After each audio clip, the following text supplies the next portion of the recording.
Hi everyone. So I'm going to talk a little bit about my internships in Botswana and Zambia. I worked first at the Ministry of Health in Botswana, and then I worked at another organization that's a non-governmental organization in Zambia. I'd like to just point out that I took this picture. I'm very proud of that picture. So this was at the Ministry of Health in Gaborone, which is the capital of Botswana. Very striking building within the capital, very modern and progressive, something I didn't actually really expect when I found out that I would be going to Botswana. But it's funny because having worked there, I just remember one quote from a fellow colleague. She said, "This is a first world building with a third world mentality." And that, of course, would be the caveat that I would present to you, is that working in this building was pretty difficult, I think, for the first few weeks. But one thing that I learned from that experience was that if you use initiation in these internships, you can make it whatever you want it to be.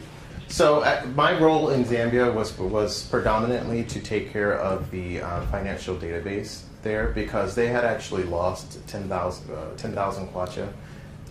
No, not 10,000, 10 million kwacha last year, which is equivalent to about $10,000 to theft.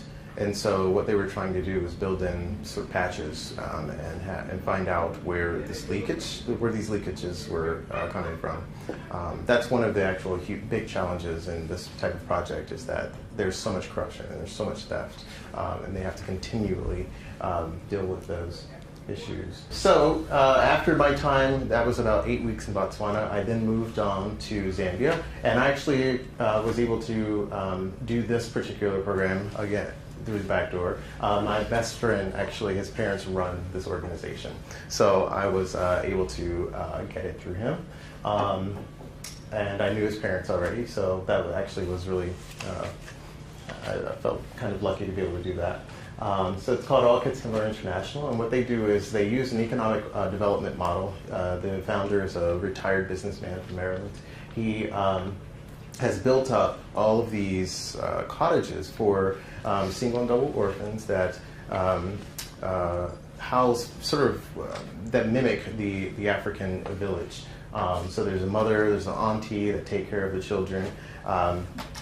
And there are also all of these sort of economic development sites within the organization. The school is called Hope School, and they built this up on the premise of sustaining social and cultural capital through the cultivation of educational progress. And so what they're doing really is trying to reinforce those sort of social skills of the children, so that they can take the things that they've learned and create their own sort of local business ventures, become farmers, become teachers, or whatever it may be.